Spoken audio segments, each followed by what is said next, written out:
Sekali lagi saya sapa Shalom. Puji nama Tuhan. Saya percaya kita semua saat ini merasakan sungguh Tuhan menyertai kita dan Tuhan memberkati kita sehingga kita boleh ada pada pagi hari ini untuk memuji dan mempermuliakan nama Tuhan. Saya percaya kita rindu berjumpa dengan Tuhan pada pagi hari ini. Kita akan mempersiapkan hati kita untuk masuk dalam hadirat Tuhan.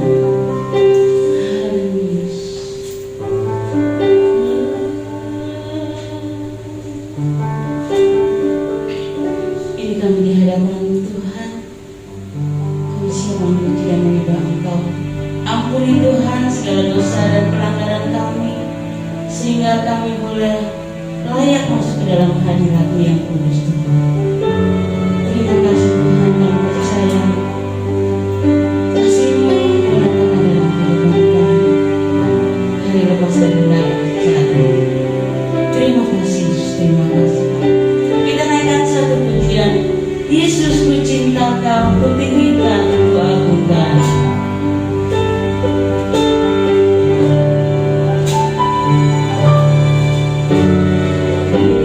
Yesus,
setiap pujian kami.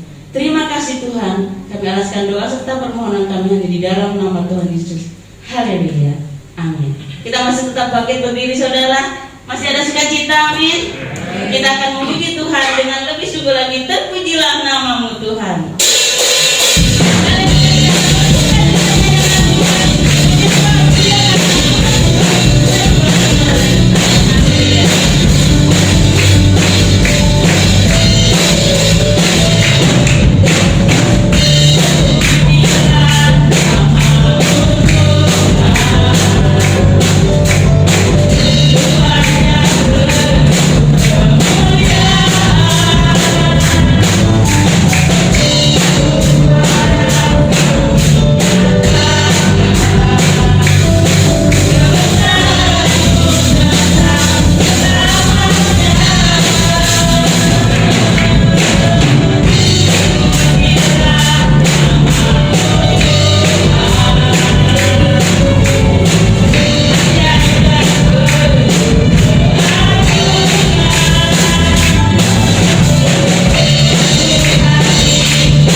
sendiri kita akan mempersiapkan diri memuji mendengarkan sebagian dari firman Tuhan. Kita tidak dapat berjalan sendiri tanpa pertolongan Tuhan. Haleluya. Berbicara Engkau Tuhan melalui hamba-Mu, kami siap mendengar Bapa. Haleluya. Bila Engkau tak besertaku, aku tak mau berjalan.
penyertaan perlindungan Tuhan. Kalau Tuhan tidak menyertai, jangan biarkan kami berangkat. Bapa, biar penyertaan Tuhan nyata dan terus tetap kami dalam penyertaan Allah. Berkati dan urapi hamba-Mu dan menyampaikan firman-Mu menjadi berkat bagi jemaat Tuhan. dan nama Tuhan Yesus saja yang ditinggikan. Dalam nama Tuhan Yesus kami berdoa. Amin. Haleluya. Shalom. Tuhan memberkati kita sekalian saudara yang dikasihi Tuhan Yesus Kristus.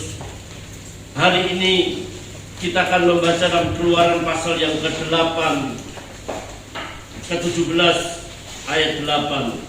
Kita akan mulai. Kemenangan orang Israel melawan orang Amalek. Lalu datanglah orang Amalek dan berperang melawan orang Israel di Rafidim.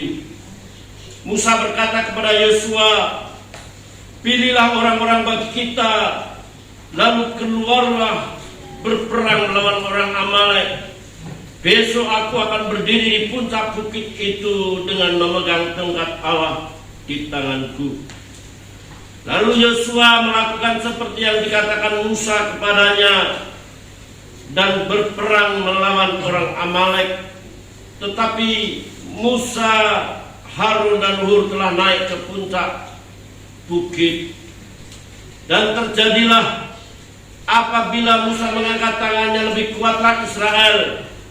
Tetapi apabila menurunkan tangannya lebih kuatlah Amalek.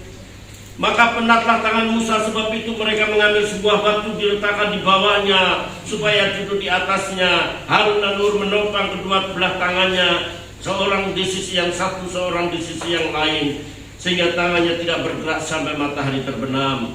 Demikianlah Yosua mengalahkan Amalek dan rakyatnya dengan mata pedang. Kemudian berfirmanlah Tuhan kepada Musa, tuliskanlah semuanya ini dalam sebuah kitab sebagai tanda peringatan. Dan ingatkanlah ke telinga Yosua bahwa aku akan menghapuskan sama sekali ingatan kepada Amalek dan dari kolong langit. Lalu Musa mendirikan sebuah mezbah dan menamanya Tuhan panji-panjiku. Ia berkata, tangan di atas panji-panji Tuhan. Tuhan berperang melawan Amalek turun-temurun. Amin. Diberkatilah jemaat Tuhan yang mendengar firman Tuhan ini dan melakukannya. Cerita ini tidak perlu saya ulang, sebab apa artinya kita mengerti cerita ini kalau cerita ini tidak membola atau menjadi prinsip dalam hidup kita. Yang kita pentingkan bukan sebatas cerita atau sejarah suci, tetapi makna teologis. Apa yang bisa kita bawa dari cerita ini dalam hidup kita yang perlu kita aplikasikan, kita terapkan di dalam hidup kita. Saudara-saudara yang dikasihi Tuhan, kita akan berbicara tentang makna kemenangan Israel melawan Amalek. Saudara, bahwa Tuhan Allah dengan tangan yang kuat telah mengeluarkan bangsa Israel dari tanah Mesir. Kita tahu dengan 10 tulah, di mana dalam perjalanan pertama ia harus menghadapi Firaun, sehingga Musa membelah laut Kolsom atau Teberau. Dalam sebuah perjalanan ketemu air pahit, dijadikan pahit itu menjadi manis. Mereka lapar, Tuhan berikan roti mana. Mereka menginginkan daging, Tuhan berikan burung puyuh. Mereka kedinginan, di situ Tuhan berikan tiang api dan tiang awan kalau panas. Itulah sebuah perjalanan menuju tanah perjanjian. Sadar tidak sadar bahwa hidup ini adalah sebuah perjalanan panjang. Mengapa saya katakan perjalanan panjang? Karena hidup itu tidak akan pernah berhenti. Kematian merupakan transit hidup yang sebenarnya. Kematian merupakan satu jembatan di mana semua manusia akan memasuki kehidupan kekal, everlasting. Selamanya, forever, tidak akan pernah berhenti yang namanya kehidupan. Yang saya berkali-kali katakan bahwa kehidupan yang sementara ini adalah kehidupan merupakan mukadimah pembukaan hidup yang sebenarnya. Hidup yang sebenarnya ini hanya transit Orang Jawa bilang bahwa hidup ini hanya mampir ngombe atau mampir hanya minum. Hidup ini bagaikan perjalanan dalam sebuah jalan tol, di mana setiap driver yang lelah atau perlu sesuatu dia harus mampir ke rest area. Dan rest area kita adalah dunia ini.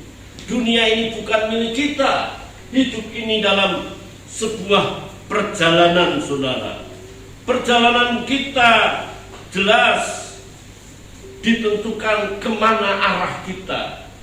Kalau saya setiap pagi harus berangkat ke sekolah pada jam sebelum pandemi, arah saya jelas ke Sekolah Dasar Negeri Cakung Timur 03.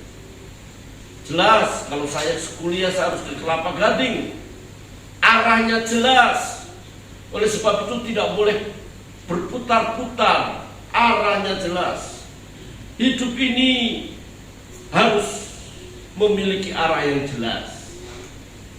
Jelas dalam dunia yang sementara ini, seperti bangsa Israel menuju tanah Kanaan, mengalami berbagai-bagai tantangan yang sudah saya uraikan tadi. Hidup kita dipastikan juga pasti mengalami banyak tantangan, ya, termasuk banjir, saudara ya. Berbahagialah kita yang kena banjir, artinya mengalami, ya, masih banjir air, belum banjir berkat, saudara ya. Itu juga tantangan. Hidup ini penuh tantangan dan dipastikan banyak tantangan, tetapi tantangan itu sebenarnya sebuah media alat untuk mendesain kita supaya kita bisa mengempati orang lain, supaya kita dewasa. Banyak sekali proses pembelajaran dalam masalah-masalah yang kita hadapi. Bangsa Israel ketika lapar dia berdoa, Tuhan berikan roti mana, menunjukkan Allah itu Allah yang memelihara. Saat dia terjepit, di belakang ada Firaun dan bala tentaranya, di saat depannya itu ada laut. Allah menunjukkan bahwa dia Allah yang maha kuasa, Allah yang mengadakan mukjizat. Demikian juga saat dia berperang melawan bangsa Amalek, Tuhan campur tangan di dalamnya. Saudara-saudara, hidup kita juga mengalami banyak tantangan. Tapi satu hal, tantangan itu hanya sementara. Ada seorang yang bijaksana. Seorang yang bijaksana, dia datang kepada seorang pengrajin emas yang sudah tua. Dia berkata, Pak, tolong cincin ini Bapak tulis satu kalimat yang merupakan ringkasan kehidupan Bapak yang sudah tua. Saudara, berminggu-minggu pengrajin emas ini memikirkan apa yang mesti harus ia tulis di cincin itu. Tetapi ia berpikir apa? Karena yang minta ini adalah orang yang bijaksana. Saudara, berminggu-minggu dia memikirkan dan dia mendapatkan satu tulisan. Ketika dia berikan, ini Pak, tulisannya. Ketika dia taruh tulisannya begini, yang ini pun akan berlalu. Apa tulisannya? Yang ini pun akan berlalu. Dia pikir, apaan ini tulisan yang ini pun akan berlalu? Ketika orang bijaksana menghadapi banyak kesulitan, tantangan, dia depresi berat, saudara, dia baca, ini pun akan berlalu. Begitu manfaat kalimat ini pun akan berlalu membuat orang bijaksana itu kembali tegar. Dia berusaha, pakainya dia diberkati, wah dia berfoya-foya, dia senang. Ketika dia sukacita, dia bahagia, dia lihat cincinnya. Ini pun akan. Saudara-saudara, saat semuanya beres, semuanya sukses, ia merenung satu kalimat, ini pun akan. berapa besar kesulitan masalah yang kita hadapi dalam dunia ini. Ada satu kalimat, apa tadi? Ini pun akan. Kita tidak perlu stres. Kita tidak perlu berlarut-larut berkepanjangan memikirkan kesulitan dan masalah kita. Ini pun akan. Saat saudara diberkati Tuhan, kaya cukup, punya jabatan gelar, dihormati orang, ini pun akan. Saudara-saudara yang dikasih Tuhan, kalau hidup ini sebuah perjalanan, dia pastikan kita akan menghadapi banyak tantangan, tetapi semuanya akan berlalu. Tidak ada yang kekal di bumi ini, tapi ada perjalanan panjang yang mesti harus kita cari. Yesus Kristus telah mati bagi kita. Dia memberikan sebuah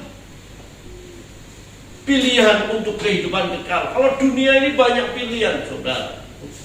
Melamar pekerjaan A, tidak terima pekerjaan B. Melamar di sekolah A, tidak diterima di sekolah B. Banyak pilihan. Tetapi di balik kematian hanya ada dua pilihan. Dan pilihan yang mesti harus kita pilih, yaitu kehidupan kekal bersama Yesus. Saudara, surga dan neraka tidak tergantung Tuhan, tapi tergantung manusianya itu sendiri. Bagaimana dia membuka hati, meresponi siapakah Yesus dan menjadikan Yesus siapa. Kalau kita hanya menjadikan Yesus sebagai penyembuh, dokter di atas segala dokter, kita sakit, kita berdoa, kita sembuh, kita tinggalkan Tuhan. Kalau kita hanya menempatkan Yesus sebagai seorang yang mencukupi hidup kita seperti 5 roti dan 2 ikan, mereka kenyang dan bubar.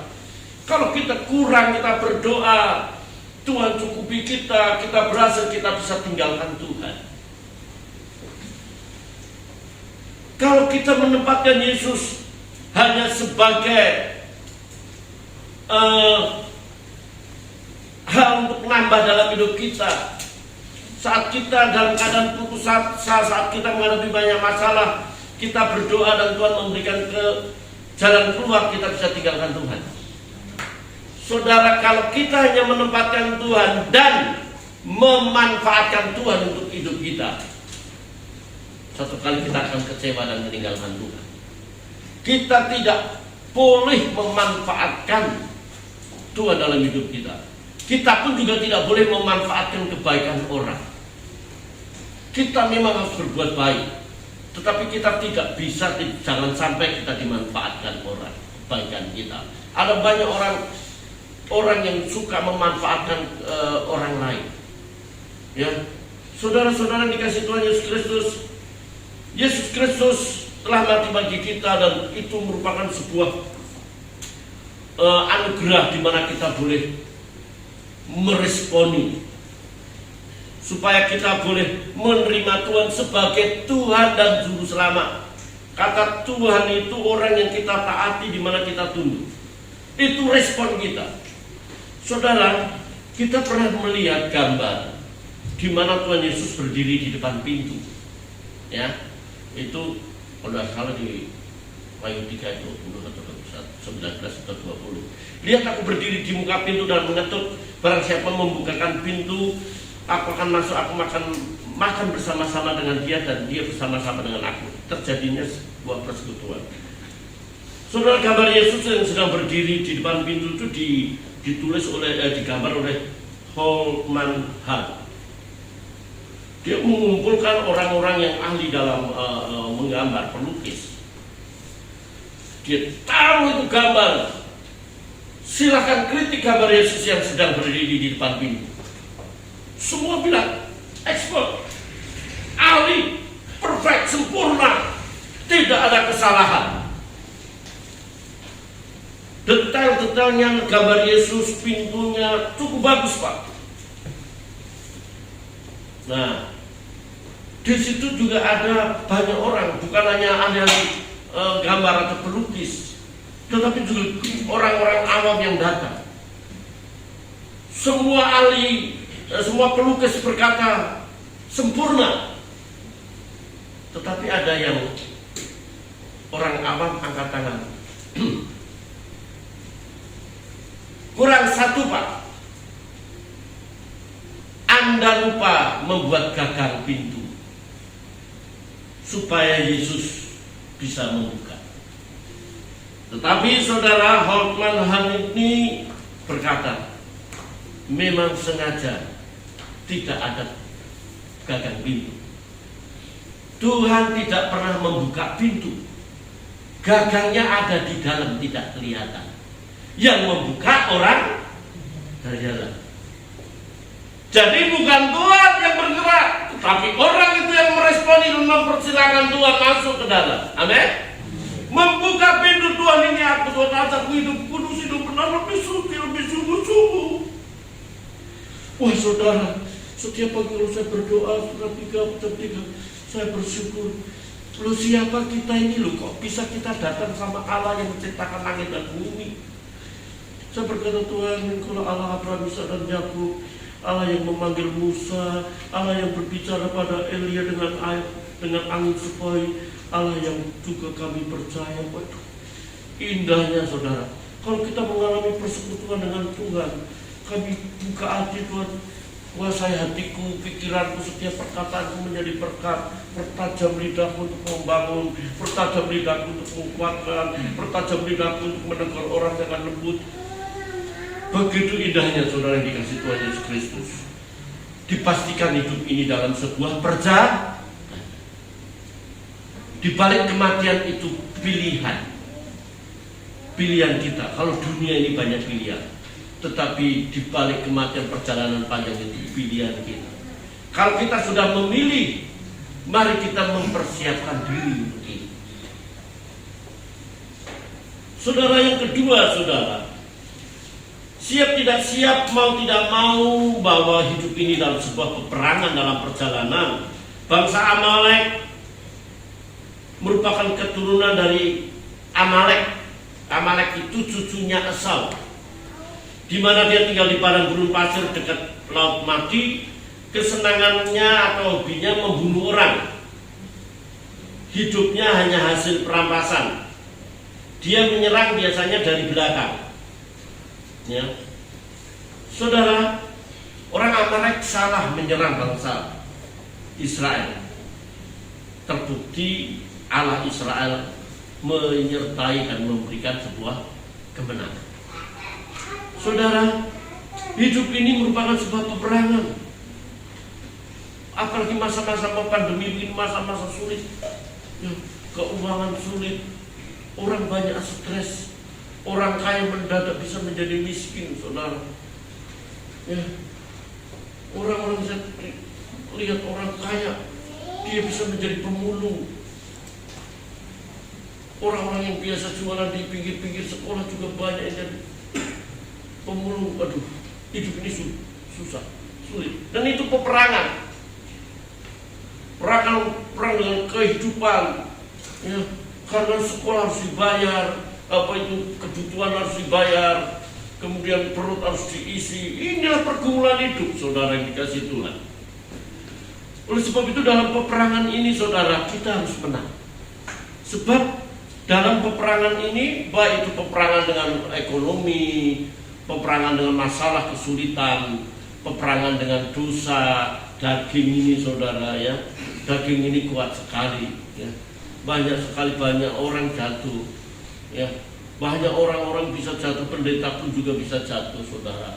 Itu menjadi pergumulan kita, dan pergumulan itu long life education, sebuah pembelajaran seumur hidup. Dalam peperangan ini, saudara, kita tidak bisa win-win solution.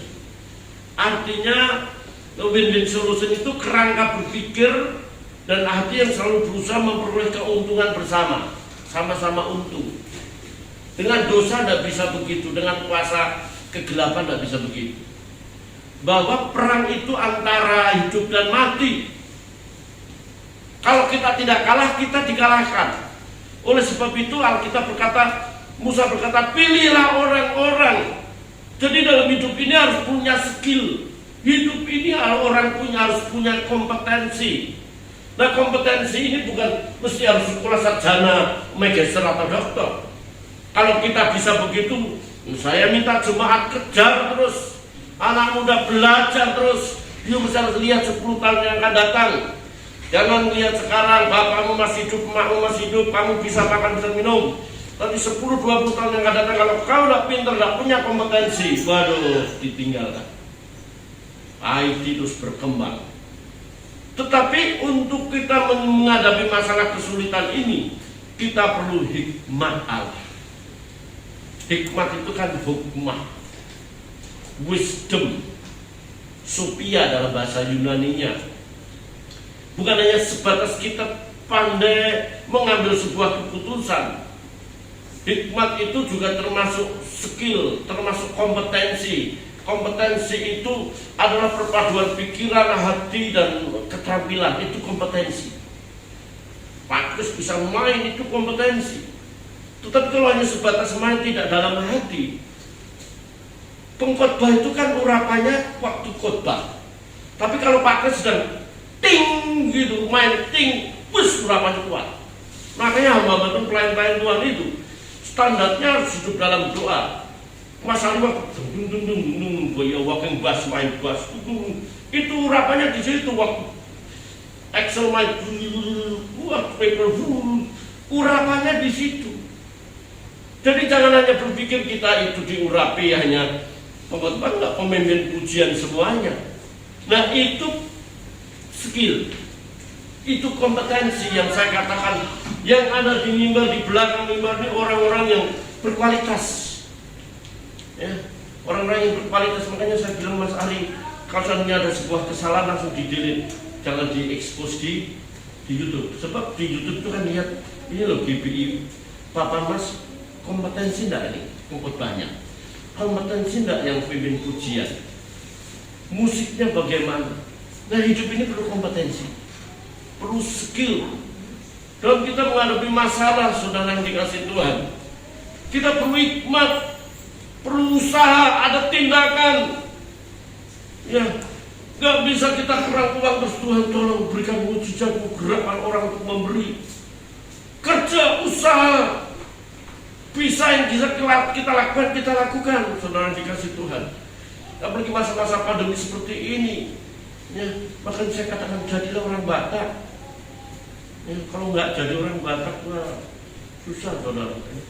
Batak itu banyak akal, tidak akan kekurangan. Hikmah, apa yang bisa kita lakukan?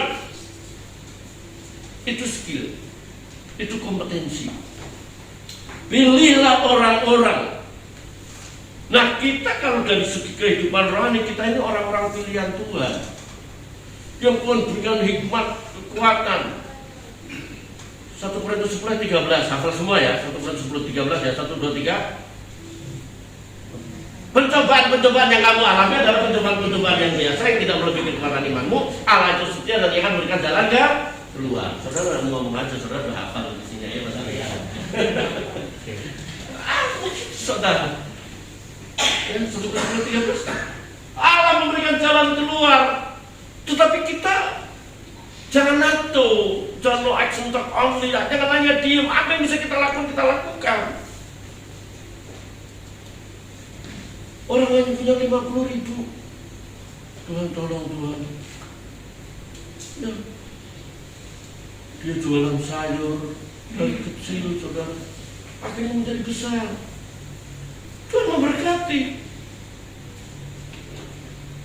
Ya, jualan kredok. Anak Tuhan mulak itu berdoa, oh Tuhan berkati buat anak juga banyak, saudara. Itu kan usaha. Itu orang-orang pilihan, ada tindakan, saudara yang dikasih Tuhan.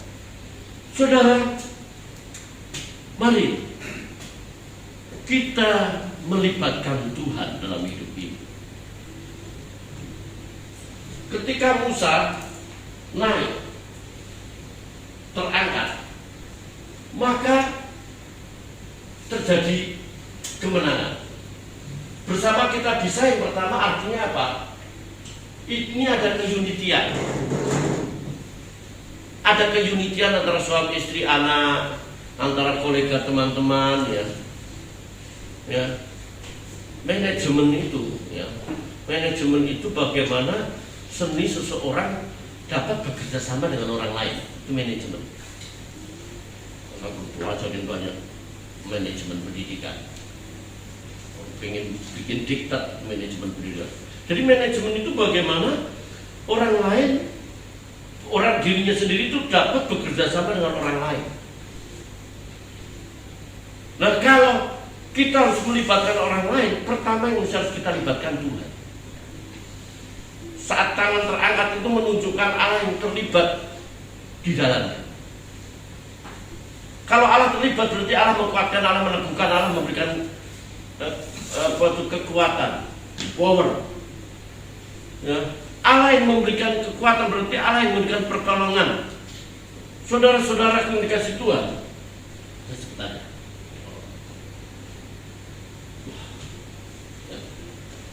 Jangan lupa akan pertolongan Tuhan. Ketika mereka sudah menang, maka harus menulis dalam sebuah kitab supaya ia tidak lupa. Kita juga tidak boleh melupakan pertolongan Tuhan. Kalau dulu Tuhan menolong, dipastikan tahun ini Tuhan pasti menolong kita. Amin. Kalau Tuhan dulu menolong kita dalam situasi kondisi sulit, tahun ini masa saat kita menghadapi masalah, Tuhan juga akan memberikan jalan keluar. Oleh sebab itu, saudara yang dikasih Tuhan Yesus Kristus, hidup ini dalam sebuah perjalanan yang tidak akan pernah berhenti, hanya transit dalam sebuah kematian. Dan hidup ini merupakan pilihan untuk mencari Tuhan. Kita buka hati kita beri kesempatan Tuhan masuk, dalam arti kita mau taat tunduk hidup seperti Tuhan. Hidup ini adalah sebuah peperangan, kita perlu hikmat, perlu tindakan, perlu kuasa, perlu kompetensi, dan itu merupakan sebuah proses pembelajaran. Peperangan itu baik itu peperangan terhadap dosa, terhadap diri sendiri, peperangan dengan masalah-masalah hidup ini. Kita harus melibatkan Tuhan. Allah yang memberikan kekuatan, Allah yang memberikan hikmat, Allah yang memberikan kompetensi, Allah yang memberikan power untuk kita menghadapi masalah ini. Ingat, Tuhan yang dulu pernah menolong kita, Tuhan juga akan menolong kita sekarang. Yesus Kristus tetap sama dulu, sekarang, dan selamanya. Tuhan yang telah menolong Musa, Elia, Ayub, Allah yang juga kita percaya. Oleh sebab itu, mari dalam peperangan hidup ini, dalam perjalanan hidup ini, kita tetap melibatkan Tuhan. Amin.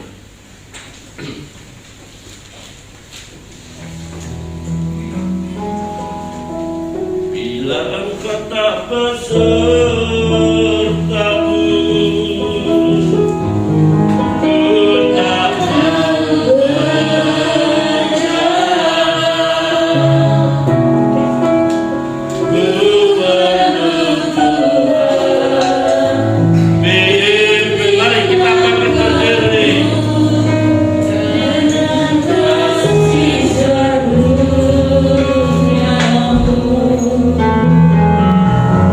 Be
mempersiapkan kami untuk memasuki kehidupan yang kekal.